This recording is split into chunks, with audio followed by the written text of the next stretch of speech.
My husband Ognjen has been asking me to do this video for a very long time because we have a lot of clients who ask us about the layout of Miami-Dade County. So today I'm going to do a map tour of Miami-Dade County and also hit on some neighborhoods around Miami-Dade and just some things that I think that you'll find interesting. And if you stick around until the very end, I'm going to give you some very good bonus tips about some things that you need to know about living in Miami, Florida and buying real estate here. And I'm going to get started now.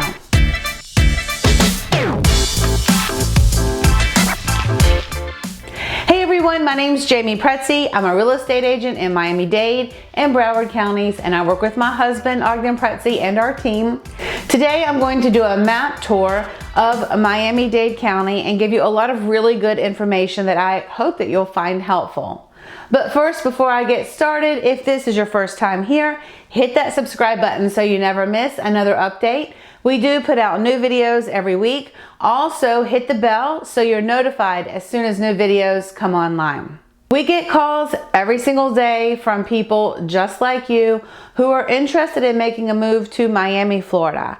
So whether you're 30 days out, 90 days out, or 6 months out, just know that we're here to be a resource for you, and we would love to help you make that transition to our beautiful city. In the description box, you can find all of our contact information. You can call us, text us, email us, or whatever way you prefer to communicate is fine by us. Just let us know and we'll be happy to help you. Okay, let's get to that map tour. Because I get calls all the time from people and they're interested in buying in Miami, or they're interested in buying in Palm Beach, or they're interested in buying in Naples. And these areas, I mean, they're pretty far away from each other. And so I think it's really important to know this. First of all, if you're thinking about buying real estate in South Florida, I would highly recommend that you come and drive around South Florida and see what it has to offer for maybe your lifestyle, where you're trying to drive to work every day. If you need to drive to work, if you have kids and they need to go to school, where's their school? How long is it going to take you to get there? And what is your daily tolerance in terms of traffic? For instance, I have friends who live in Parkland. They drive into Miami every single day and work. I have friends who live in West Palm Beach and they drive into Miami. I couldn't do that. I don't have a tolerance for that type of driving and type of traffic every single day. But you listen, they love their houses. They have huge houses, beautiful lots, gorgeous HOA communities with pools and amenities and everything. So I think that's the biggest thing, is to understand sort of what you're trying to get out of this move, what type of property you want to buy. And I think ultimately your budget will really determine a lot of these decisions, because the price points in this area throughout Miami-Dade and also South Florida can vary greatly.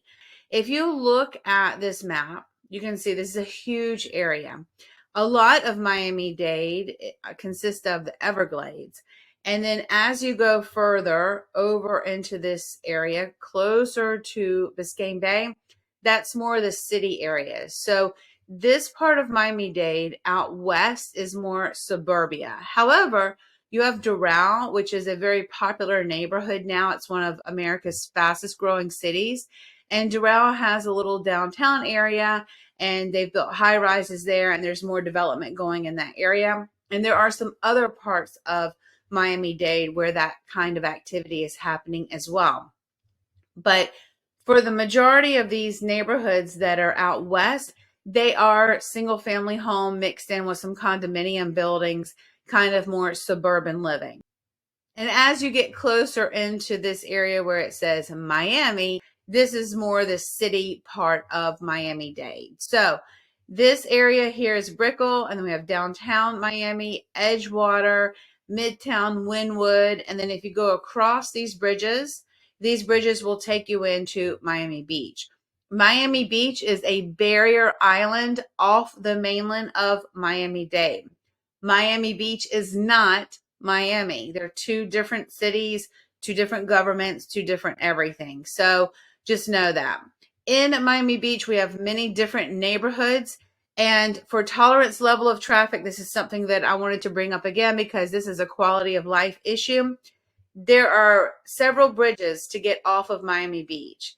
And if there's an accident or something happens on one of those bridges, you can be stuck on the other side. I mean, you're not like stuck, but it can create a situation where the traffic becomes super tedious, because if there's an accident on the bridge, then it'll be a little bit hard to get across the bridge until that kind of clears up. So that's important to know. We have several different big highway systems. There's Highway 95. There is also 826. There is also the Turnpike that goes north and south, 826 north and south. And look at the Turnpike. The Turnpike goes north and south, and then here it switches over and goes to the east and west, obviously. Okay, so these turnpikes, we use these a lot.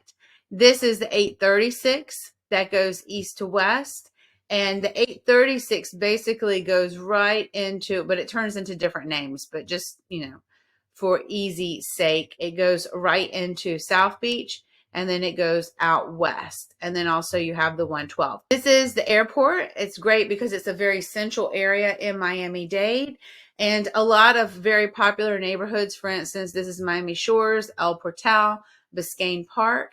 You also can, like I said, Doral. And then if we go into, this is Coral Gables, and this over here is Coconut Grove.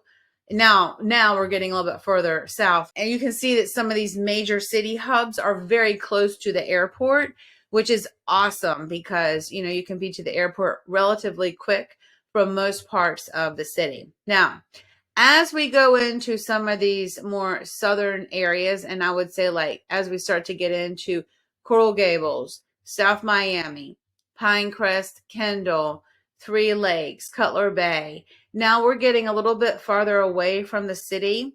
And sometimes, just depending on the time of day, if you need to get up into the city, it can take you a bit of time to get there because there's only so many ways to get out of some of these neighborhoods. But don't get me wrong, these neighborhoods are great. People love living there. Beautiful homes, lots of different price points and opportunities.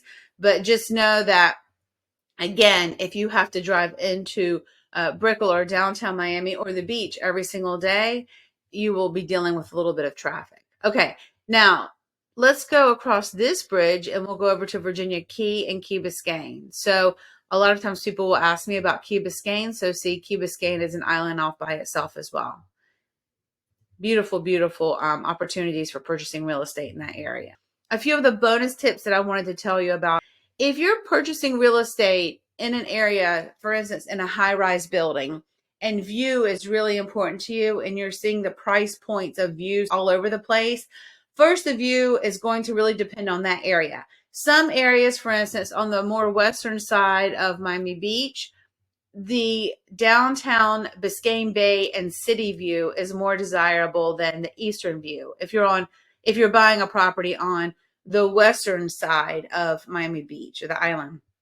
If you're buying a property on the more eastern side, sort of like oceanfront properties, the ocean view is more important, even though there may be some units that have city views. So the views can really change, and the pricing for the views can really change based on the building. Also, the brand of that building and the brand of the views kind of go along with it, because some buildings, some views are more desirable than others. So that's important to know. And if you're really focused on price and you're very focused on a specific building, you have to get very laser focused about the views so that you know kind of what you're getting for your money to make sure it makes sense. Another thing that's very important to know is that people think that everything in Miami-Dade is in a flood zone, and it is not. Some parts of the county are not in a flood zone. You will, if you're especially buying single family home, you will know if you're in a flood zone. You can do a search for that online. And then also the cost of flood insurance. When a surveyor comes out to survey the property, they'll tell you the elevation of the property, and you can send out all that information over to your insurance agent, and then they can give you a quote for flood insurance. But again, if you are a frugal buyer and you don't want to pay for flood insurance, you should focus on properties that are not in flood zones, because flood insurance can be pretty expensive in our area. So you have to be laser focused. I use that word all the time. You have to be very laser focused on what you're buying here, so that you know what to expect in terms of the overall cost of owning a property throughout the years. And again, if you're thinking about buying in Naples or you're thinking about buying in Miami, I have a lot of colleagues out in Naples. Actually, I have colleagues all over South Florida. So just let me know and I'll be happy to connect you with an agent there. But we are not able to do real estate in Naples. It's a completely different area and it's 2.5 hours away. We go there all the time for my son's soccer. I mean, I'm there 3 or 4 times a year. But, it's important to know that it's a very different area. Okay, I hope that you have found this helpful. I love doing these map tours. I think they're always so interesting. And if you would like to do a map tour on a Zoom call, I'm more than happy to do that with you. Okay, I hope you found that helpful. We are always here to be a resource for you, and we will see you soon.